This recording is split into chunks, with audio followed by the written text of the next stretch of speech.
Está formada a partir de agora a Rede da Informação para todo o Brasil. No ar, Tele Brasil Notícias. Estamos iniciando o Tele Brasil Notícias da semana com as notícias nas informações na medida certa, desta e também das semanas anteriores. Você pode acompanhar com mais detalhes através de sua audiência, que agradecemos, também através do Facebook Jornal Tele Brasil Notícias, ou mesmo ainda no YouTube. Você que é uma pessoa que gosta de informações impressas atualizadas constantemente, nós temos no Facebook a Hora da Notícia. Você que está aí na Bahia, obrigado pela sua audiência na TV A Paixão da Bahia e continue conosco porque hoje temos destaques especiais em nossas manchetes. Sempre contando e agradecendo o apoio de Opalhão Artesanatos, que está no Brás, ali na Rua Oiapoque, número 101, há mais de 57 anos, trabalhando com artesanato natural, oferecendo tranquilidade com pronta entrega e também mais de 3.000 itens para a decoração de sua casa. Com essas informações em pauta, vamos então às nossas principais manchetes de hoje. Quarta alta seguida no setor de serviços aconteceu no mês de agosto.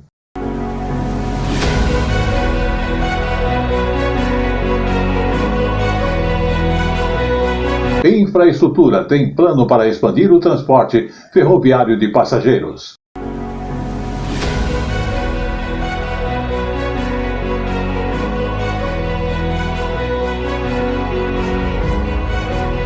Ministério da Agricultura, Pecuária e Abastecimento prepara um edital exclusivo para startups para o homem do campo.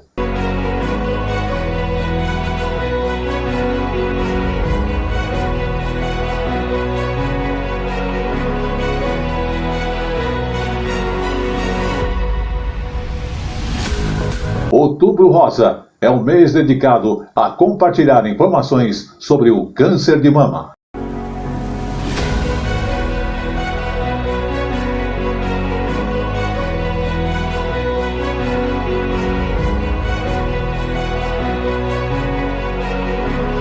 Brasil ampliou em mais de 40% o número de praias e marinas com certificado, apresentando a bandeira azul.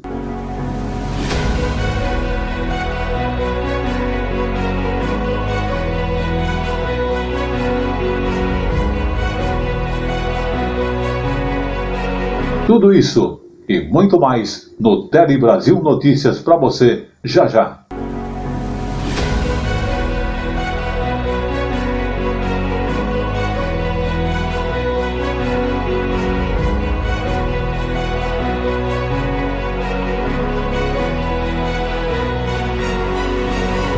Opalhão Artesanatos, em novo endereço, oferece 3 andares com matérias-primas e produtos em artesanatos nacionais e importados, especialmente para você, oferecendo telas para pergolados e mais de 5.000 itens diferentes. Opalhão Artesanatos, em novo endereço na Rua Oiapoque, número 101, no Brás. São 57 anos de tradição, atendendo a todo o Brasil. WhatsApp 11 95265 8256. Diariamente, o Brasil e o mundo contra o crime. No Polícia em Ação. Confira. E começamos a edição do Tele Brasil Notícias falando sobre a questão de concurseiros que vão ter mais chance de serem chamados nos processos seletivos quando se tem mais de uma etapa de concurso. Vamos observar. Concurseiros que desejam seguir a carreira policial já sabem, além de estudar muito, é preciso suar a camisa. Especialista em preparação física para concursos, Rafael explica que o teste de aptidão física é igualmente importante e desafiador quanto à prova objetiva. É uma fase do concurso que reprova muito. Se você pegar aí diversos concursos, tiveram índice de reprovação de 40% a 50%. As pessoas negligenciam muito e só descobrem isso quando chega no dia da prova, que já é tarde. Tranquilidade para fazer uma boa prova é tudo que a Larice quer. Ela já foi aprovada na etapa objetiva para policial penal em Brasília e agora treina pelo menos 4 vezes por semana com o Rafael para encarar o TAF. A concurseira sabe que tem uma batalha longa pela frente e não pensa em desistir. O concurso para a área policial, ele tem mais fases. Então, costuma demorar um pouco mais até homologação, depois nomeação e posse. Quem está se preparando para enfrentar provas de concursos como a Larice pode se beneficiar com algumas mudanças este ano. Um decreto sancionado pelo governo federal alterou algumas regras para concursos públicos e amplia o limite de candidatos considerados aprovados em seleções com mais de uma etapa, concurso de formação, por exemplo. A partir de agora, a aprovação de candidatos pode se dar até o triplo do número de vagas originais para concursos realizados em mais de uma etapa e com mais de 30 vagas. É um período longo até o final do concurso, mas concurseiros aprovados chegarem até o final e terem a oportunidade realmente de ter o esforço é muito importante para a gente. Vamos agora falar do setor de serviços, que cresceu no mês de agosto e justamente já apresenta a 4ª alta seguida. O volume de serviços cresceu 0,7% em agosto comparado ao mês de julho. É a 4ª taxa positiva seguida, com ganho acumulado de 3,3%. Os dados são da pesquisa mensal de serviços, divulgada pelo IBGE. O acumulado do ano chegou a 8,4% e o acumulado nos últimos 12 meses passou de 9,6% em julho para 8,9%. 3 das 5 atividades pesquisadas acompanharam o resultado positivo do índice geral. Os destaques foram para outros serviços, com 6,7%, serviços prestados às famílias, com alta de 1%, e os serviços de informação e comunicação, com um avanço de 0,6%. O que impulsionou o setor de informação e comunicação foram as telecomunicações, portais e provedores de conteúdo pela internet e licenciamento de software. Vamos falar de economia, justamente deflação. Pela 3ª vez, então, consecutiva, ocorreu a deflação no país. Houve queda nos preços dos produtos. Isso aconteceu no mês de setembro. E segundo o IBGE, a inflação oficial registrou menos 0,29%. Vamos observar. É a 3ª deflação seguida no ano. A inflação oficial, medida pelo IBGE em setembro, ficou em menos 0,29%. O grupo de transportes, com menos 1,98%, é o principal responsável por derrubar os preços do mês. E nesse grupo, os combustíveis, em particular a gasolina, com queda de 8,33%, foi quem mais impactou. Para mim, que eu rodo no Uber, deu uma diferença de R$200 por semana. Estava quase R$8, aí agora eu estou bastante R$4,62, R$4,50 às vezes. Essa redução a gente está usando o dinheiro que a gente estava pagando a mais em outro benefício, né? Desde 1998, o Brasil não registrava 3 meses seguidos de inflação negativa. Além disso, o país também registra agora a maior deflação acumulada desde o início da série histórica, em 1980. De julho a setembro, foram menos 1,32%. Famílias estão tendo um poder de compra maior. Isso está alinhado com as políticas que o governo vem adotando, no sentido exatamente de segurar a inflação de um lado e estimular o crescimento da economia. Segundo o IBGE, além dos transportes, outros grupos também apresentaram inflação negativa em setembro. Os principais foram comunicação, com menos 2,08%, alimentação e bebidas, com menos 0,51%, e artigos de residência, com menos 0,13%. Em 2022, a inflação acumulada até setembro é de 4,09%. O preço do leite subiu bastante aí desde o início do ano, né? E a partir de agosto a gente observou uma redução de forma mais intensa agora no mês de setembro, já que a gente já está entrando aí no final do período de entre-safra. acaba aí mais ou menos em setembro, outubro, e com a melhora das chuvas, a melhora da produção e, consequentemente, a melhora da oferta que é colocada no mercado. Saúde. Tivemos aí o Dia Nacional da Vacinação, que foi dia 17 de outubro. O programa de imunizações existe em nosso país desde o ano de 1973 e oferece 22 vacinas para toda a população. Há 4 anos, era o Caleb que estava no colo do pai recebendo a primeira dose da vacina pentavalente, que protege contra a meningite e tétano. Hoje, além de se vacinar, ele também ajudou a consolar a irmãzinha Olivia. Apesar do choro, ele aprendeu a importância da imunização. É só não chorar. Para o pai, a vacinação é a forma mais eficaz de evitar doenças e proteger os filhos. Ele sempre tenta manter a caderneta de vacinação atualizada. A gente sempre está em dia com as vacinas, né? Sempre procura ver qual é a campanha vigente, as datas, e aí a gente sempre tenta trazer. Toda a população pode se vacinar gratuitamente nas mais de 38 mil salas de imunização localizadas em unidades básicas de saúde como esta aqui. As vacinas têm importância histórica para a erradicação ou diminuição da incidência de várias doenças, como a varíola, a cachumba, a poliomielite e, mais recentemente, a Covid-19. Criado em 1973, o Programa Nacional de Imunizações é reconhecido pela Organização Pan-Americana da Saúde como referência mundial. São 22 tipos de vacinas ofertadas pelo SUS a todas as faixas etárias. Além disso, são feitas várias campanhas anuais para a atualização da caderneta de vacinação. A gente tem vacinas para todas as faixas etárias. Um exemplo é a BCG, que é quando a criança nasce, até a vacina de influenza para os idosos. Segundo o Ministério da Saúde, são aplicadas uma média de 100 milhões de doses por ano.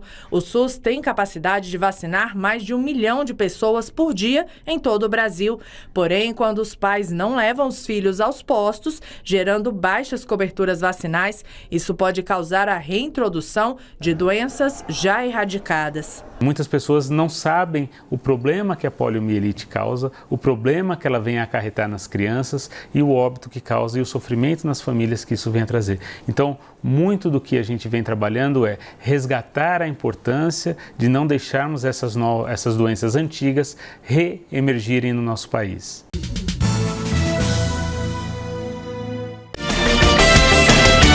A informação na medida certa que você gosta. Um telejornalismo dinâmico, nacional e regional. Jornal Tele Brasil Notícias. A informação na medida certa que você gosta.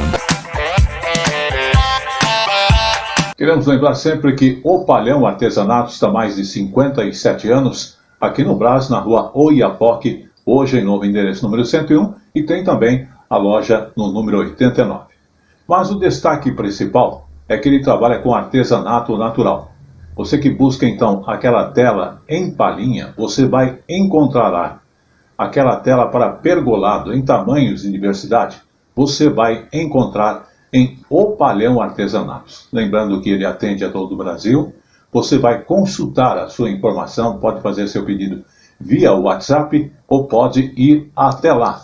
E lembrando então que você que utiliza o WhatsApp, ele tem 3 formas de você entrar em contato via WhatsApp, que é o 95265-8255-56 e também o 8258.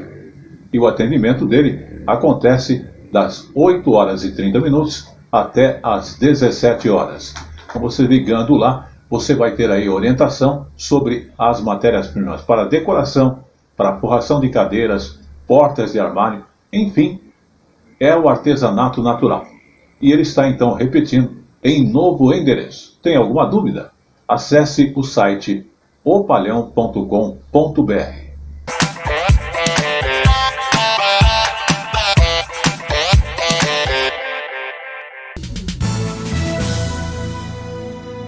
Vamos falar de infraestrutura, porque em uma entrevista do programa A Rádio A Voz do Brasil, o ministro da Infraestrutura falou sobre o plano para expandir os transportes ferroviários de passageiro e as locomotivas elétricas. que nós vamos agora no mês de novembro trazer também uma política nacional de fomento ao transporte ferroviário de passageiros. Ou seja, as ferrovias renasceram no Brasil nesses últimos 3 anos. Temos um programa hoje que vai investir mais de 200 bilhões de reais nas ferrovias, junto com o setor privado, que é o protagonista, que faz parte desse renascimento do setor ferroviário no Brasil. Quando a gente está falando de tirar os caminhões das estradas e fazer com que essa produção, essa grande produção brasileira, que é a commodity brasileira, que tem grandes volumes, né, e baixo valor agregado, a gente garante então uma redução muito grande da emissão de gases de efeito estufa. Nós lançamos um programa de frota verde para que nós possamos trocar nossas locomotivas elétricas, e aí isso tem sido uma tônica no mundo e o Brasil sai à frente também nessa agenda. Vamos falar do nosso dia a dia, agora falando do quê? Da venda de carne moída, que vai ter nova regra e começa essas regras a partir de novembro. Então vamos observar quais são. A carne moída deve ser embalada imediatamente após a moagem e o peso máximo de cada pacote deve ser de 1 quilo. Não será permitido que a carne venha da raspagem de ossos ou obtida de quaisquer outros processos de separação mecânica dos ossos. Entre as novas regras, a porcentagem máxima de gordura do produto deverá ser informada no painel principal, próximo à denominação de venda.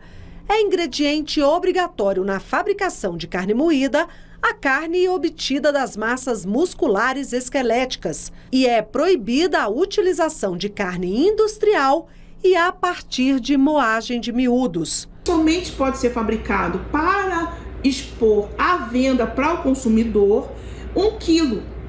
Por quê? Porque a carne moída é um produto mais manipulado.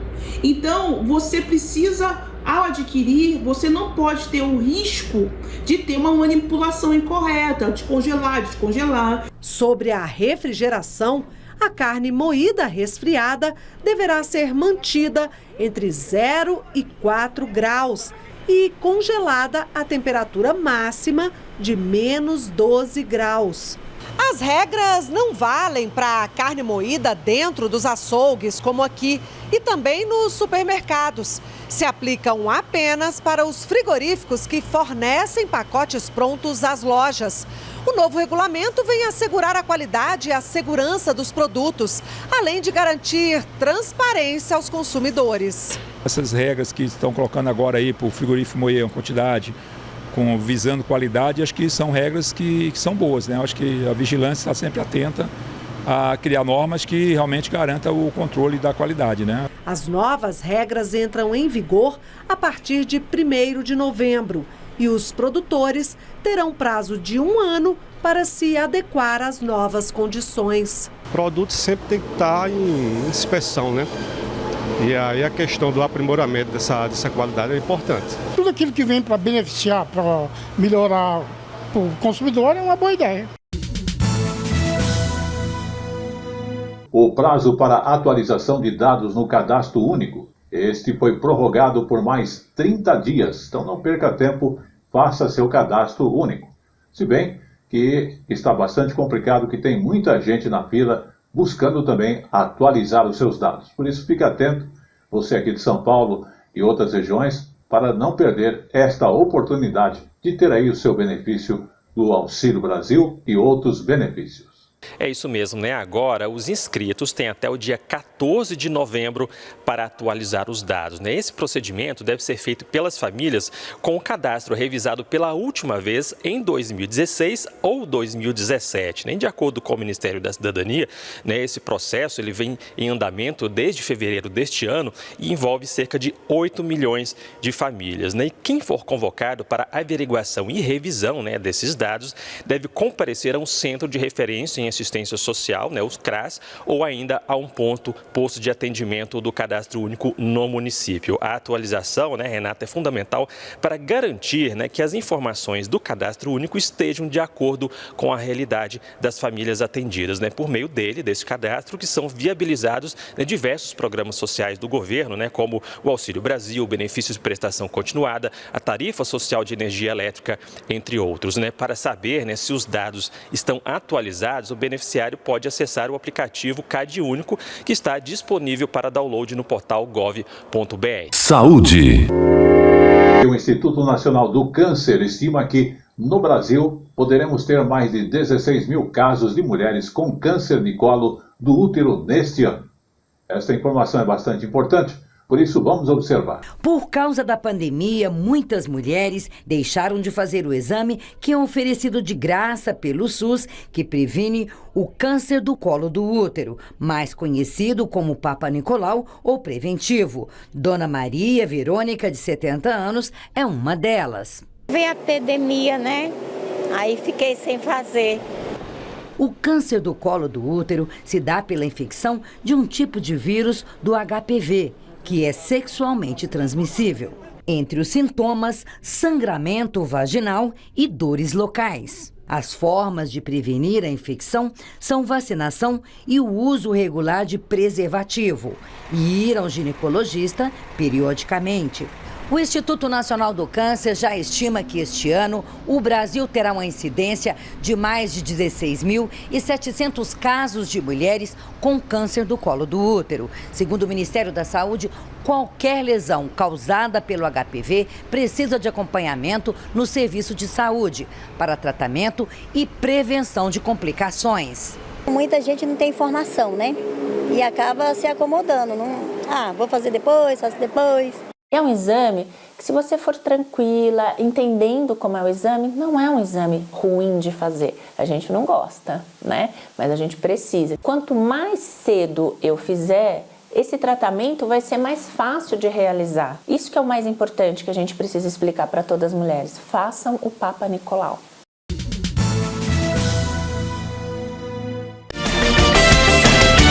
A informação na medida certa que você gosta. Um telejornalismo dinâmico, nacional e regional. Jornal Tele Brasil Notícias. A informação na medida certa que você gosta. O Palhão Artesanatos, em novo endereço, oferece 3 andares com matérias-primas e produtos em artesanatos nacionais e importados, especialmente para você, oferecendo telas para pergolados e mais de 5.000 itens diferentes. O Palhão Artesanatos, em novo endereço na Rua Oiapoque, número 101, no Brás. São 57 anos de tradição, atendendo a todo o Brasil. WhatsApp 11 95265 8256. E vamos falar de dinheiro em nossa economia, porque a Caixa Econômica começou a pagar a complementação do abono salarial para cerca de 1 milhão de trabalhadores. Com isso, o reaquecimento da economia está aí presente em atividade, principalmente agora, ao chegar ao final de ano. São valores que não foram retirados referentes aos exercícios de 2016 a 2020 e também de revisão de origem judicial. O crédito será feito diretamente para quem tiver conta na Caixa ou em poupança social digital pelo aplicativo Caixa Tem. O valor médio a ser pago é de R$ 398 e o máximo é de cerca de um salário mínimo. As parcelas não creditadas em conta vão ficar disponíveis até o dia 29 de dezembro. Vamos agora falar do Pix, que é uma coisa que atrai cada vez mais usuários, né? A Agência Nacional de Energia Elétrica está estudando o pagamento da conta de luz por meio de ferramentas. E ela quer, inclusive, saber a opinião dos brasileiros. Sim, pagamento da conta de luz através do sistema Pix. Vamos observar. Poucos segundos e pronto. O Pix foi feito. Uma forma tão ágil de resolver transações financeiras, claro, deu super certo. Afinal, é um tipo de pagamento em tempo real e, melhor ainda, sem custo. Tanto que a pesquisa da Federação Brasileira de Bancos confirma essa popularidade. Num período de 1 ano, o número de pessoas que fizeram mais de 30 pagamentos por Pix no mês cresceu 809%. Segundo o Banco Central, desde que foi criado em 2020, o Pix já movimentou 11 trilhões de reais. São mais de 457 milhões de chaves, mais que o dobro da população brasileira. Alan, dono desse restaurante em Brasília, conta que muitos clientes têm feito pagamento por Pix. Com uma tendência global, né? As pessoas usavam muito a nota, papel, passou do papel para o plástico, cartão e agora está saindo para as coisas virtuais, né? Como as moedas virtuais e essas formas de pagamento através de aplicativos. É fácil explicar porque o Pix caiu na graça de todos. Esse ano, por exemplo, a Receita Federal incluiu o Pix entre as escolhas para acertar as contas com o Leão. Pagamentos de multas, inscrição do Enem ou taxa para emissão do passaporte também já são permitidos pelo governo. Ao todo, 40 órgãos federais aceitam a ferramenta. O próximo passo pode ser a conta de luz. Algumas concessionárias de energia elétrica já aderiram. A ANEEL, inclusive, abriu uma consulta pública para saber se o consumidor gostaria de ter o Pix como uma das opções de pagamento. Vamos falar agora do Auxílio Brasil, porque mais de 3 mil beneficiários do Auxílio Brasil já fizeram a solicitação de empréstimo no primeiro dia de oferta do consignado do programa junto à Caixa.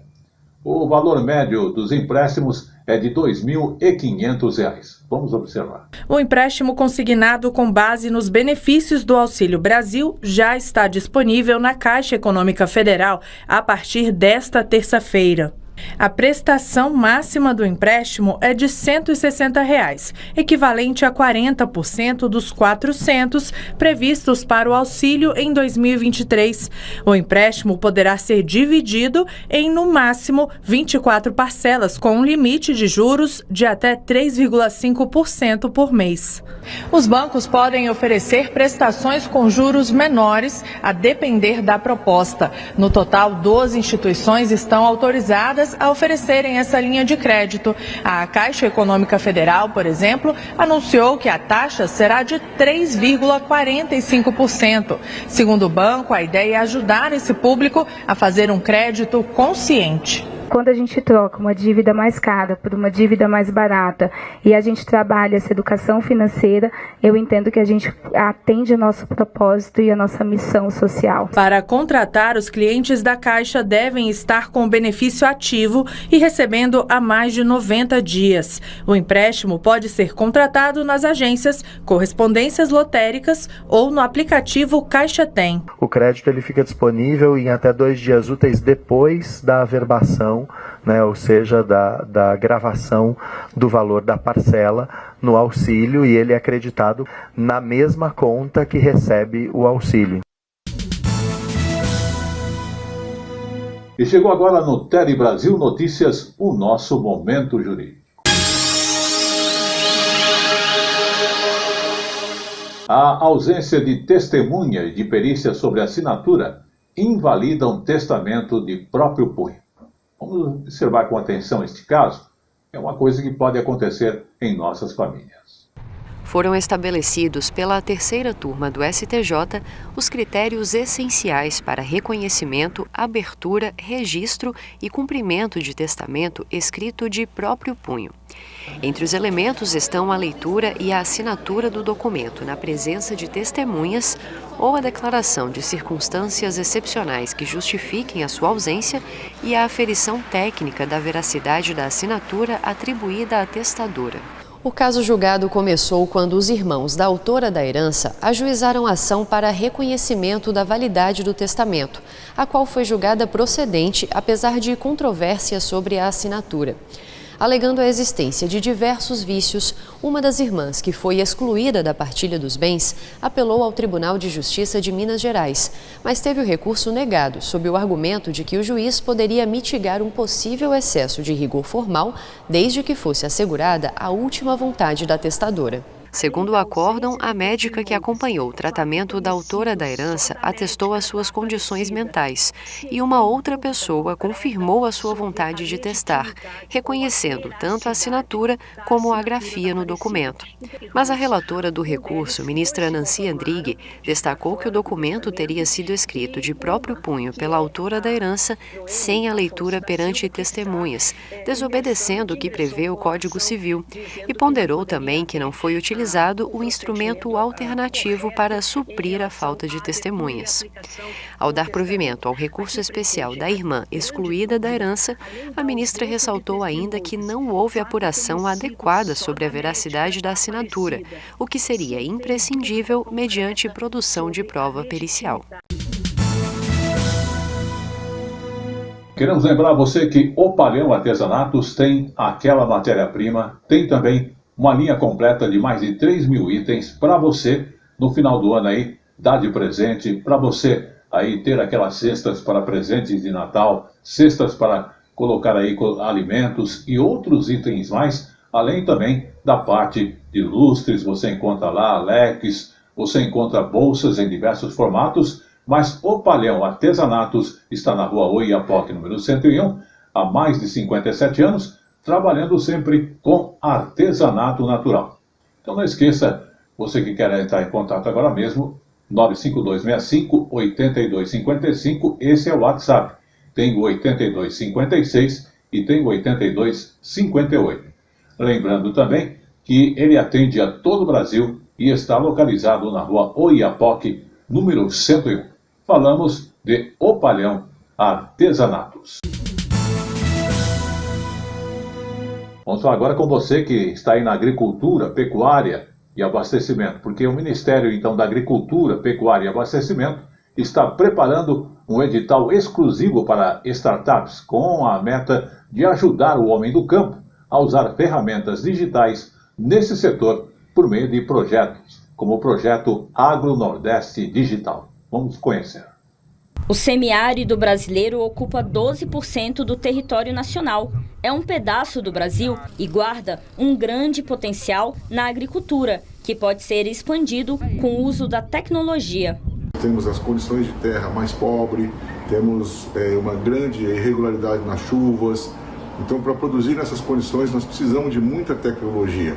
Para impulsionar o uso da tecnologia e da inovação no campo, o governo federal conta com o projeto Agro Nordeste Digital. O programa busca mapear as necessidades de quem produz no semiárido brasileiro e já chegou a 31 mil pequenos e médios produtores de frutas da região. E muitos utilizam as ferramentas digitais como peças para alavancar os negócios.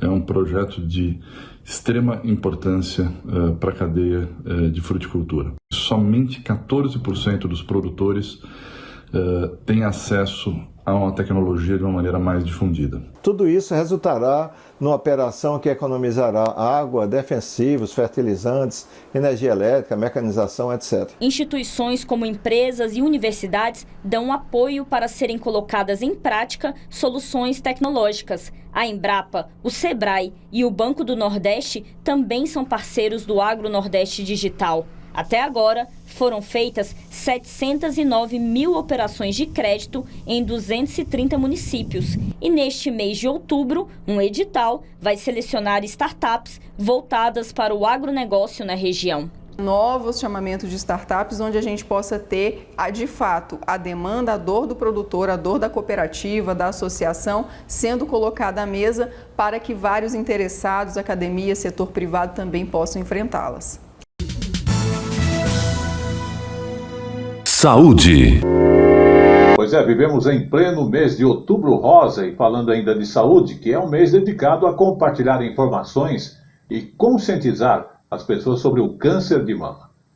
No Rio de Janeiro, um exemplo, uma instituição oferece a rede de apoio e atividades com meditação e ginástica. Vamos conhecer. É apalpando a mama que Tereza desconfiou que algo poderia estar errado. Ela tinha esperança que não fosse nada mais grave, mas o nódulo era um carcinoma ductal invasivo, o tipo mais comum de câncer de mama. Junto com o diagnóstico veio a descoberta de uma rede de acolhimento e de novas perspectivas. No fim deu tudo certo. Eu encontrei médicos maravilhosos que me orientaram super bem, então eu consegui passar por tudo isso, penso eu, de uma forma mais leve. Tereza ajuda e é ajudada pelo Instituto Zen Câncer, instituição que oferece gratuitamente rede de apoio e atividades como aulas de yoga restaurativa, meditação, reiki, florais e ginástica. O grupo conta com 100 voluntários e atua também com familiares de crianças com câncer. A iniciativa foi criada por Luciana depois que ela própria passou por tratamento de um câncer de mama. Os pacientes oncológicos não tinham acesso a essas práticas que trazem bem-estar e ajudam a aliviar os efeitos colaterais do tratamento. Então, quando eu terminei meu tratamento, eu resolvi montar um projeto que pudesse levar essas práticas gratuitamente para os pacientes oncológicos. O Instituto Nacional do Câncer estima que, neste ano, o Brasil deve registrar mais de 66 mil novos casos de câncer de mama. Quase 30% deles poderiam ser prevenidos a partir de cuidados com a alimentação, atividade física e controle do peso corporal. A recomendação do Ministério da Saúde é que a cada 2 anos, todas as mulheres entre 50 e 69 anos façam mamografias de rotina. E em todas as idades é preciso atenção aos sinais do corpo. O caroço diferente da ondulação normal da mama, ele chama muita atenção. 90% dos casos de câncer de mama aparece com esse tipo de caroço. Então, com essas características, qualquer faixa etária, a mulher deve procurar um médico para uma avaliação. Muito bem, você vai viajar, né? E quais são as obrigações da empresa aérea, no caso, em caso de atraso e cancelamento dos voos? Será que elas têm obrigações? Vamos conhecer. O Agtônio, que mora em Brasília, teve 2 voos cancelados no mesmo fim de semana. Um deles foi no último domingo, quando um acidente em Congonhas interditou a pista e interrompeu a operação por mais de 9 horas. O meu voo estava marcado para as 16 horas, quando foi por volta das 21, eu recebi um e-mail dizendo que seria remarcado para o dia seguinte às 6 da manhã. Eu aceitei a remarcação, porém eu tive que sair do aeroporto por conta própria, procurar uma hospedagem, porque estava impossível até conseguir informações lá no aeroporto naquele dia. As empresas devem informar imediatamente se houver atraso, cancelamento ou a interrupção do serviço. Manter o passageiro informado a cada 30 minutos quanto à previsão de partida dos voos atrasados. Em caso de atraso superior a 4 horas ou cancelamento, a empresa deve oferecer reacomodação em outro voo disponível, reembolso integral ou execução do serviço por outra modalidade de transporte, sendo que a escolha é do passageiro, e oferecer assistência material de forma gratuita, de acordo com o tempo de espera. Caso o atraso ultrapasse 4 horas e haja a necessidade de pernoite do passageiro naquele aeroporto, a companhia tem o dever de custear a sua hospedagem. Caso seja um passageiro que resida naquela localidade, logicamente ele não vai precisar de uma hospedagem, mas aí nesses casos a companhia tem a obrigação de fornecer o transporte para que ele retorne à sua residência e retorne posteriormente da sua residência para o aeroporto. Quando a companhia aérea nega o embarque do passageiro em situações como mudança da aeronave por uma menor ou venda de passagens acima da capacidade, por exemplo, ela deve procurar voluntários que aceitem embarcar em outro voo em troca de vantagens, como dinheiro, milhas ou diárias em hotéis. Se não conseguir voluntários suficientes, o passageiro que tiver o embarque negado deve receber uma compensação financeira, além de reacomodação e reembolso integral. Quem não tiver o problema resolvido deve procurar os canais de comunicação da empresa aérea ou fazer uma reclamação no site consumidor.gov.br. A partir dessas reclamações, as empresas elas passam a responder os consumidores e a tratar a demanda. Vamos falar de cultura, mas do registro das obras literárias ou científicas.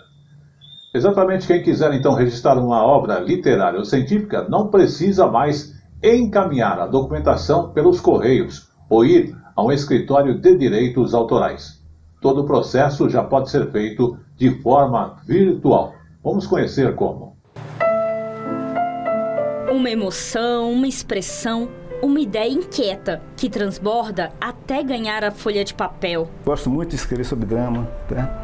Sobre amor, sobre lembranças de infância. Aurenice também usa a emoção e os desafios do dia a dia para se inspirar e escrever. Uma coisa que prejudica você, que eu assista, aquilo me toca, vira uma poesia, uma coisa que prejudica a mim mesma. Para comprovar que uma obra é daquele autor ou artista, é preciso fazer o registro intelectual. E isso varia segundo o tipo de arte. Um filme, por exemplo, deve ser registrado pela Ancine, já uma música pela Escola de Belas Artes. Agora, se o caso é de uma obra de ficção, um livro, por exemplo, ou ainda uma peça de teatro que ganhe os palcos, neste caso, o registro deve ser feito pela Biblioteca Nacional. Só que agora não é preciso mais pegar a estrada até lá ou ainda mandar a documentação pelos correios. É possível fazer isso pelo computador ou pelo celular, de forma virtual.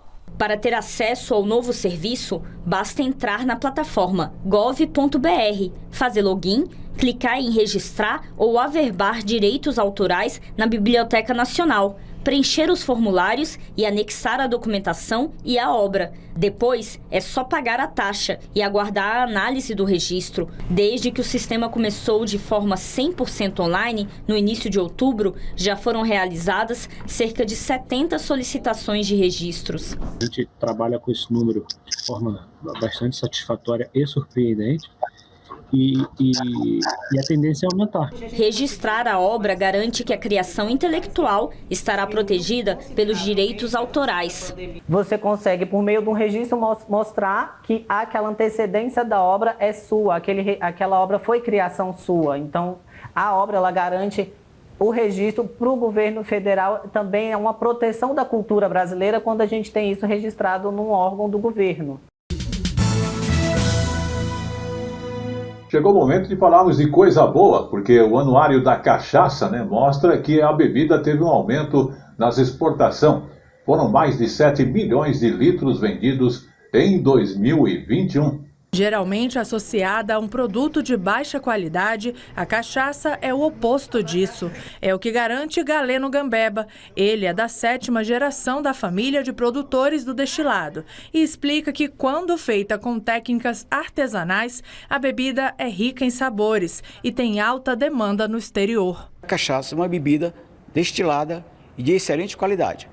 A prova disso é que nós já conseguimos que a cachaça seja reconhecida nos Estados Unidos como um produto típico brasileiro. Hoje, cachaças como as feitas aqui são símbolos do Brasil, produtos tipo exportação e destaques em concursos nacionais e internacionais. A aguardente de cana é a 3ª bebida destilada mais consumida no mundo e a 1ª no Brasil. Parte desse sucesso das nossas exportações, eu acho que se devem às diversas iniciativas que vêm sendo feitas ao longo dos últimos anos para a inserção da cachaça no mercado internacional e colocar a cachaça como um destilado de qualidade internacionalmente competitivo. O Brasil possui 936 estabelecimentos produtores de cachaça, segundo dados do Anuário da Cachaça 2021 do Ministério da Agricultura, Pecuária e Abastecimento. Mais de 66% das cachaçarias estão na região sudeste, mas a produção do destilado se espalha por todo o país. No total, 611 municípios contam ao menos com um produtor de cachaça.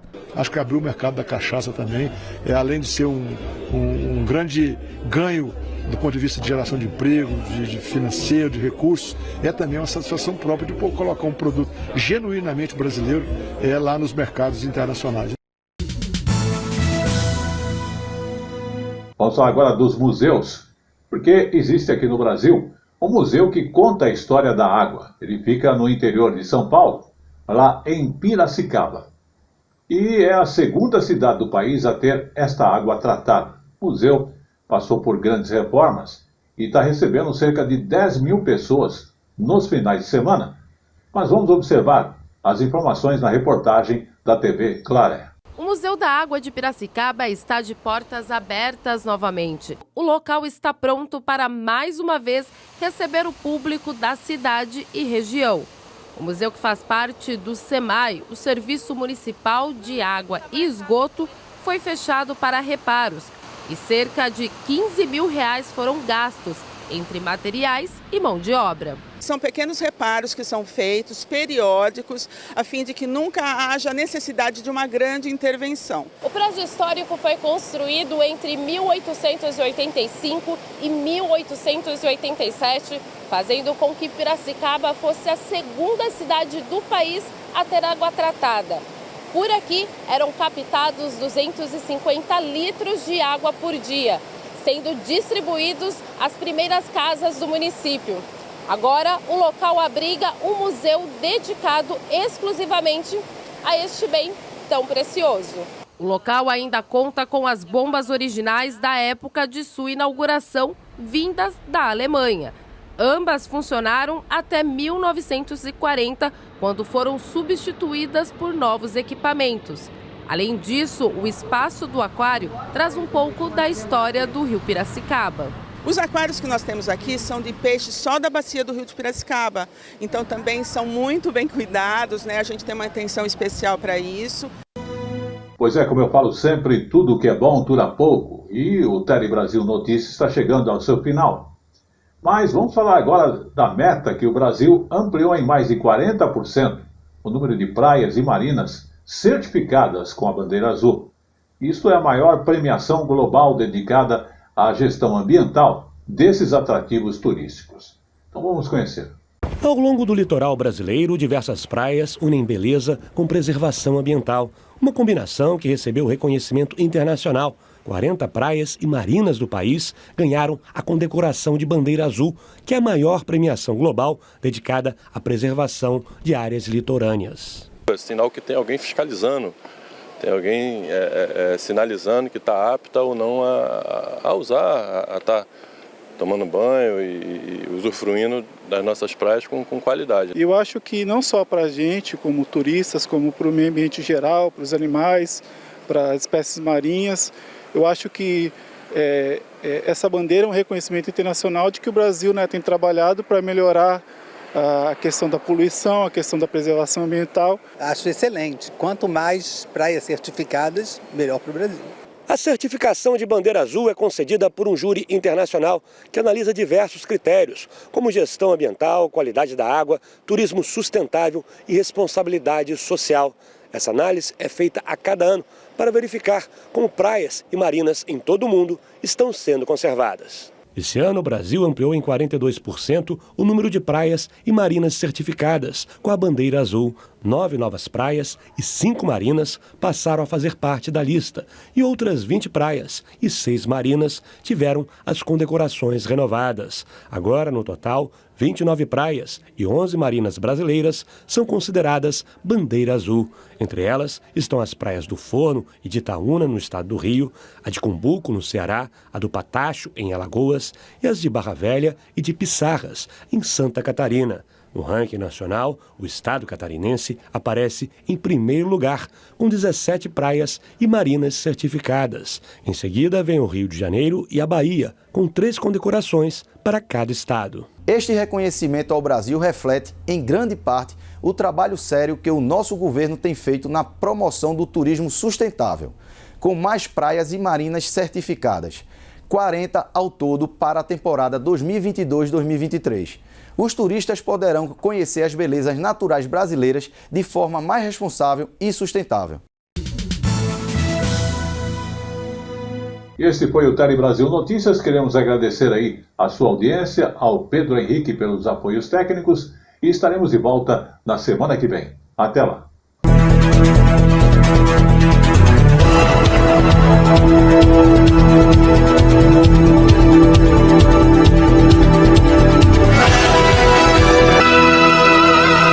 Tele Brasil Notícias.